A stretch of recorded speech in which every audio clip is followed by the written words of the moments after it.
Oke guys, balik lagi gua Pragas di Lentera Misteri.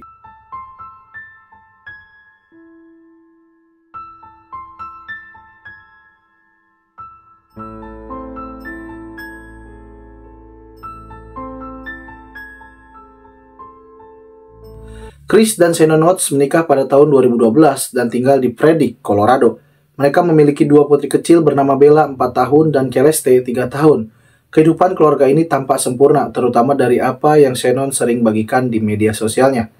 Shannon adalah seorang ibu pekerja keras. Ia juga aktif menjalankan bisnis. Bahkan ia kerap memuji Chris sebagai suami dan ayah yang luar biasa. Shannon sering memposting foto-foto kebahagiaan keluarganya, mulai dari liburan bersama hingga momen-momen kecil seperti perayaan ulang tahun anak-anaknya. Namun, di balik layar pernikahan mereka mulai bermasalah. Shannon menderita penyakit lupus, penyakit autoimun yang membuatnya lebih bergantung pada Chris. Sementara itu, Chris justru mulai menjauh. Di bulan-bulan sebelum tragedi, Chris berselingkuh dengan seorang rekan kerja bernama Nicole Kessinger yang tidak mengetahui bahwa Chris itu sudah menikah. Dari media sosial Shannon, hidup keluarga Watts terlihat tampak celah. Tapi di balik foto-foto penuh senyuman, ada tekanan besar yang perlahan menghancurkan mereka. Shannon adalah sosok yang terbuka tentang perjuangannya melawan lupus dan usahanya menjaga keluarganya. Namun, ia juga menggunakan media sosial untuk menutupi masalah dalam rumah tangga mereka. Chris mulai merasa terkekang oleh ekspektasi Shannon yang tinggi, termasuk bagaimana ia memproyeksikan di media sosial sebagai suami yang ideal. Shannon tidak tahu bahwa Chris mulai menjauh secara emosional, bahkan saat ia sedang berjuang dengan kehamilan anak ketiga mereka, yaitu Nico. Chris dikenal sebagai pria pendiam dan sopan. Tidak ada yang menduga bahwa ia mampu melakukan tindakan sekejam ini. Namun, perselingkuhannya dengan Nicole mengubah segalanya. Ia melihat keluarganya sebagai penghalang untuk hidup baru yang ia impikan bersama selingkuhannya. Kasus pembunuhan yang dilakukan Chris ini cukup mengerikan dan bisa dibilang tidak manusiawi. Chris mencoba menciptakan citra sebagai suami dan ayah yang sempurna, tetapi sifat manipulatifnya terlihat jelas selama interogasi.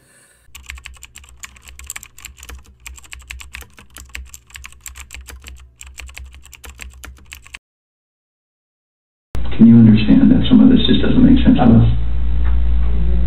Okay. How is it possible? Analisis dari psikolog menunjukkan bahwa Chris memiliki kecenderungan narsistik, di mana ia lebih peduli pada citra dirinya daripada keluarganya sendiri. Hasil dari interogasi kepolisian dengan Chris membuat semuanya terungkap. Walaupun ia bersikukuh menutupi dan seolah-olah ia adalah orang yang kehilangan keluarganya. Akhirnya polisi mengungkap motif pembunuhan keluarganya dan di mana ia menyembunyikan jasad keluarganya tersebut. Kejadian kelam ini dimulai pada malam tanggal 12 Agustus 2018, di mana suasana keluarga Watts terlihat normal dari luar. Shannon yang baru saja kembali dari perjalanan bisnisnya ke Arizona, dan Chris terlihat menjalani rutinitasnya seperti biasa. Namun siapa sangka malam itu akan menjadi malam terakhir keluarga Watts bersama dalam keadaan hidup.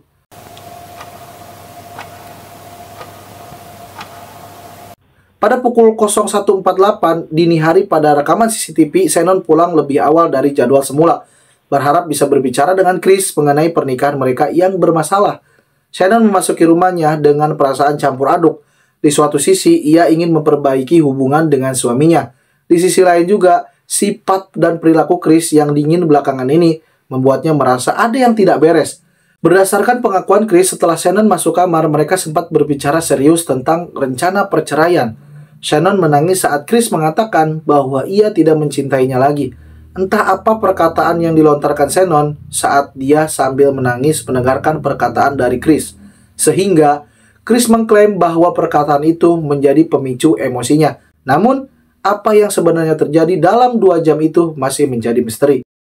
Saat Shannon tertidur, Chris mengambil keputusan untuk menghancurkan semua orang yang ia kenal termasuk kedua anaknya. Chris membunuh Shannon dengan mencekiknya di atas tempat tidur. Berdasarkan laporan polisi, Chris menggunakan kekuatan tangan untuk mencekik Shannon hingga tewas. Tidak ada perlawanan dari Shannon yang memungkinkan sudah dalam keadaan lemah akibat kehamilan dan stres. Pada pukul 04.30 pada rekaman CCTV tenaganya, Chris nampak memuat sesuatu ke dalam truknya. Ia terlihat berjalan bolak-balik dari rumah ke garasi.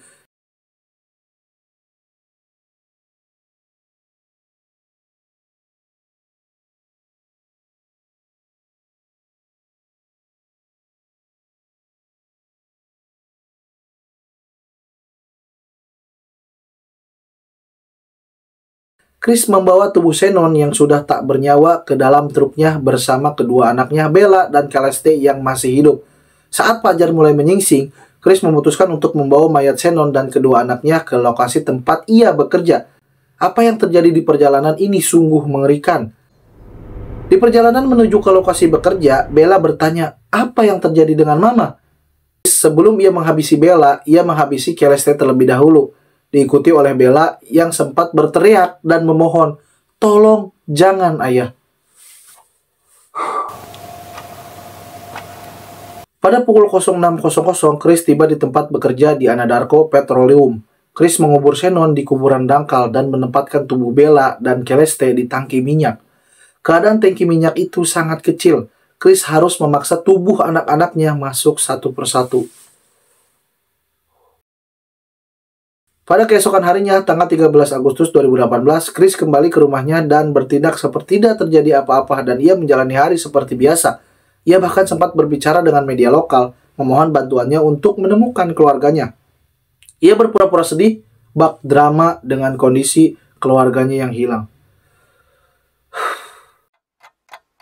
Dalam waktu kurang dari 24 jam, Chris Watts mengubah hidup keluarganya dari simbol kebahagiaan menjadi korban tragedi yang memilukan. Motivasi pembunuhannya terungkap dari hasil interogasi. Hasil interogasi itu pun mengungkap di mana ia menyembunyikan jasad Shannon istrinya dan kedua anaknya itu Bella dan Celeste. Tubuh Shannon ditemukan mengenakan kaos ungu dan pakaian dalam. Terdapat abrasi berpola pada leher dan sisi kiri wajahnya. Shannon yang sedang hamil pada trimester kedua saat kematiannya. Dan Bella ditemukan mengenakan atasan piyama berwarna pink dengan gambar hati dan kupu-kupu, serta pakaian dalam. Terdapat trauma tumpul pada rahang, larerasi, dan memar di mulut, serta tanda gigitan pada lidahnya, menunjukkan bahwa Bella berjuang saat dicekik. Sedangkan Celeste, adik Bella, ditemukan menggunakan kaos pink dan hitam, serta popok dan pakaian dalam. Tidak ada cedera fisik yang terlihat. Semua korban dinyatakan meninggal pada tanggal 16 Agustus 2018. Tubuh Bella dan Celeste ditemukan terendam di dalam tangki minyak di properti tempat Chris Watts bekerja. Proses evakuasi Bella dan Celeste sangat sulit, tutur polisi yang mengevakuasinya. Karena tangki minyak memiliki ketinggian 20 kaki, Bella dan Celeste dimasukkan ke lubang yang ukurannya 8 inch. Bau minyak yang kuat dan resiko kebocoran membuat proses pengambilan jasad mereka yang sangat sulit dilakukan. Sementara tubuh Shannon istrinya ditemukan di kuburan dangkal tidak jauh di mana kedua anaknya berada. Bagi Shannon, hari-hari terakhirnya diisi dengan kekhawatiran tentang perubahan sikap Chris. Ia bahkan sempat menulis pesan teks kepada temannya, mengatakan bahwa Chris mungkin tidak lagi mencintainya. Bella dan Celeste di sisi lain hanya melihat ayah mereka sebagai pahlawan, tidak tahu bahwa hidup mereka akan direnggut oleh tangan yang sama. Pesan teks terakhir Shannon menunjukkan rasa frustasi dan kesedihan mendalam tentang hubungan mereka.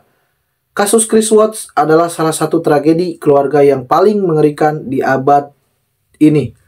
Di balik senyuman seorang pria yang tampak sempurna, tersembunyi sifat manipulatif dan kegelapan yang akhirnya menghancurkan keluarganya sendiri. Ini adalah peringatan bahwa media sosial hanyalah sebagian kecil dari kenyataan, dan tekanan emosional dalam hubungan harus diselesaikan, bukan diabaikan. Sebutan menyatakan bahwa Chris akhirnya mengaku dan dijatuhi hukuman penjara seumur hidup tanpa kemungkinan bebas bersyarat. That the plea agreement is fair and reasonable under the circumstances. I want to acknowledge the Rusick family as well as the Watts family that showing mercy on Mr. Watts is understood. and I respect that decision to request that the district attorney not seek the death penalty in this case. And so the court is going to accept this plea bargain under the circumstances. Words that come to mind when I hear the evidence in this case are Terima kasih telah menonton video ini. Jangan lupa like, subscribe, dan nyalakan lonceng notifikasinya agar kalian tidak tertinggal berita menarik seperti misteri, cerita horor, dan juga teori konspirasi. Sampai jumpa di next video berikutnya.